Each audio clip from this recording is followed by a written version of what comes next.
Right.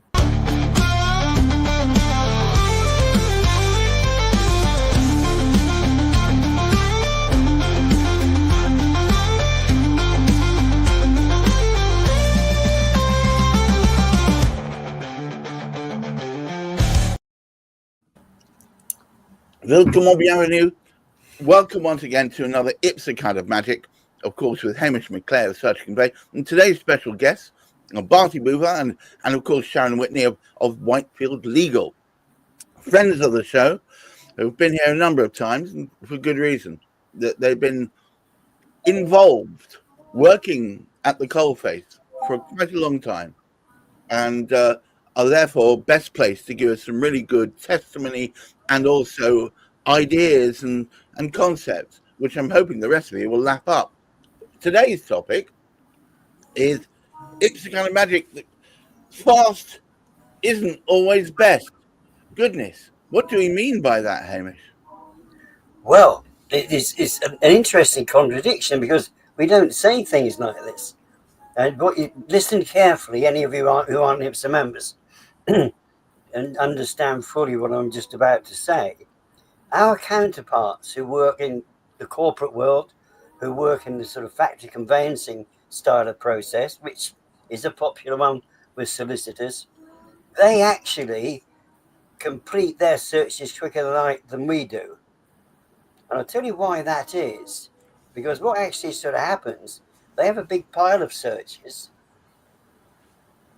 and which they're working through steadily. And of course, they're working in date order. So basically, if you ordered something on the 1st of August, you've still got the 15th of July, but the stuck at the top that needs to go out. Now, your search, which was ordered on the 1st of August, is not going to get touched until somebody gets down to it. And on the 6th of August, they just grab the information, throw it into the search, and send it out.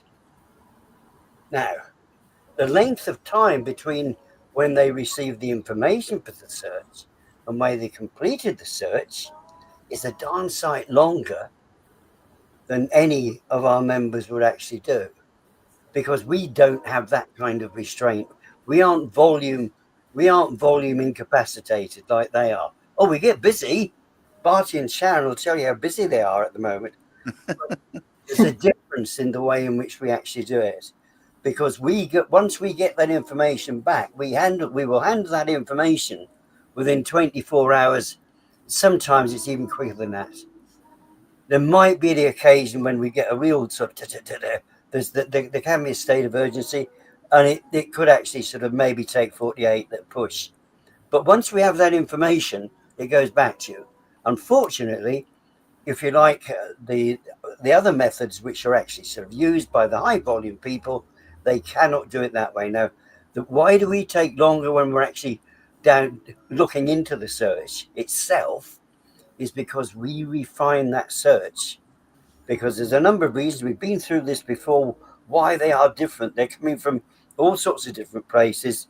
There's 300 councils now, so it could come in 300 different sort of ways that search has actually sort of come back. Some of the information we need, some of it we don't need. So it's refined. Basically, the specific work involved with that search, we take longer to complete. However, you'll get it back a darn sight quicker than a factory would actually supply it. Well, Barty, it seems to me that I thought fast was always better. Really? Well, we may give fast service, but every search has to go through the credit control, as I would say, because lawyer doesn't want unnecessary information in that search. Lend them their time to look at the search, and then they come back and say, why is this here? Why is this there? That should not happen. So each search has to have, especially Sharon can tell you more about the searches, but we have to go through the land charges, the information which is relevant in that report, not irrelevant one, because lawyer doesn't want, they don't care. Or they would care because they're saying, oh, we got to read this. They don't have time for all that, right? So it's important that they have the information that is required in that search, which is not even missed out in that one. So Sharon, but I would have thought you just log on and you download and you're done.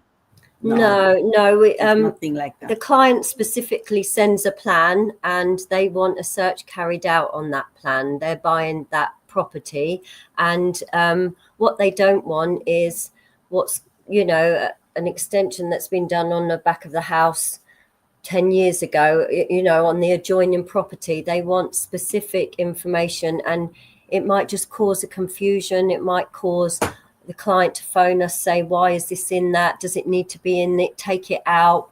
We'd have to, produce a new report. And so it's just checking things like that to make their life easier. Yeah. So we're here to help, not to create more work. It seems to me, Hamish, that a lot of people think that they just pull the lever and out comes a search. But apparently there's a bit more to it than that. Well, like most things, and there's several ways of doing things. You can pull a lever and then you get a deluge of information. What you don't actually know until you actually look into it. And this is where, of course, the local expertise comes in. People are aware of what goes on locally, and they are aware of the council errors, because councils make errors, believe it or not. A lot of people say, look, I want the report directly from the council. Yeah. They don't actually realise that they could be buying errors because it won't be refined, because that particular person working in land charges hasn't been necessarily working there for as long as the likes of Barty and Sharon have been doing work within that council. They know better. Barty and Sharon will know a darn sight better than the person in land charges in some cases, not all, because there are some, because the relationships do develop. So but Barty and Sharon also have tremendous relationships, like many other IPSA members as well. We develop relationships with the councils. But we do know where the errors are. However, even the councils, the best councils we deal with, I think that new builds are a particularly sort of good example, because they act in phases. And it's so easy because the council are under pressure. They're understaffed now, so they don't have time to refine as much as they would have done previously. Because at the end of the day, the majority of the time, it's not costing. We aren't paying them to do it. It's within the legalities of everything. We should be able to see it. We don't see it now, which is great. However, they actually sort of pass it through to us, but they don't have time to refine it, and they don't know what the solicitor necessarily needs. You see, our members, I mean, particularly with the length of time, Barty's actually been working longer even than I have in this particular sort of sphere. And she worked in the land charges office, so she would know what is important. And I think that is the difference, because we can actually sort of do that. And by golly, we don't have to save our clients some time. And I mean, they do respect that. When you think about it, then I mentioned this before, and there's no reason why I shouldn't repeat it. One particular sort of property we're dealing with, it was a new build property. It came back from land charges with 120 land charges on it. 120 land charges on it. 19 of them were relevant. Wow. If we'd done the cut and paste, or that particular sort of type of methodology, because these days they just scrape it because you've got the software to do it. That's why they can do it so quickly. It just sort of scrapes it through in many cases. It's not refined. They'll get those 120 land charges will go. We've had occasions when we've had a phone call. The last time we got the search from somebody else, we got a lot more information. There are a lot more charges against the property. Why are that? And you sort of say, well, actually, they were on the street down the road. They were in a different sort of phase. They weren't relevant. And sometimes they will sort of tell you, even in the land charges, it will tell you to which properties they relate. Sometimes it'll be just odd numbers, sometimes it'll be even numbers, sometimes it'll just be part of a street. But that needs to be refined. So, Barty, is it often the case that the amount of time you spend is not really the actual search itself, it's actually making it useful and palatable? Yes, you know what, we need to go through this now. You see, before, when I was in land charges, we didn't have this many issues. You know, I'm talking about 25 years ago, really. What land charges was that, yes, that was correct, and that was the true words in there. But now, a lot of properties are not there. They're building towers, they're building these new builds, they're regenerating. Yeah. You know, things have changed. Council staff are reduced to just one land charge person instead of having 4 or 5 working in an office. We were 5 of us working in the office, but now if you go to any council offices, there's one land charge who's trying to manage the searches. And what has happened is a lot of them want council searches because it covers their PI, or it covers, you know, if something goes wrong, it's easy to sue a council than it would be to sue me. That's absolute rubbish. You know, it is not incorrect, because you know, if we made mistake, we've been covered with our PI.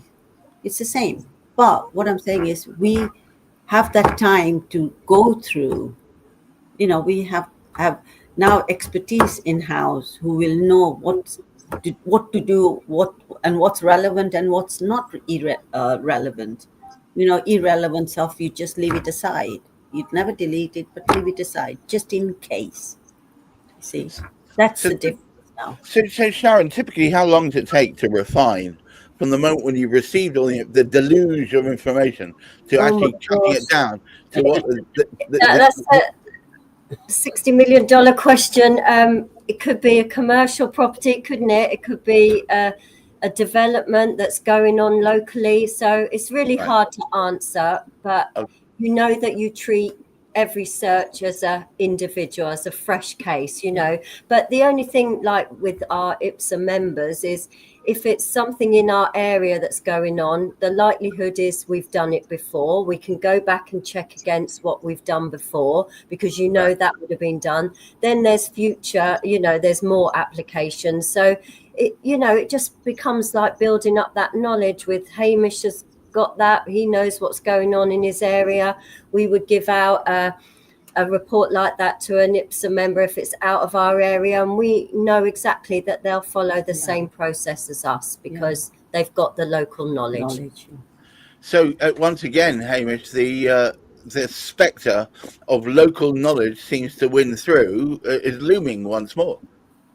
Well, it is vital, and I think again we've actually emphasised this particular sort of. It's not a problem actually. It's a great thing. We actually sort of realise that the availability now through the internet of information, data that can be made available. There are still councils. We do hear this, and we do know this. There is still resistance from councils to actually a very interesting thing, which a lot of people aren't aware of.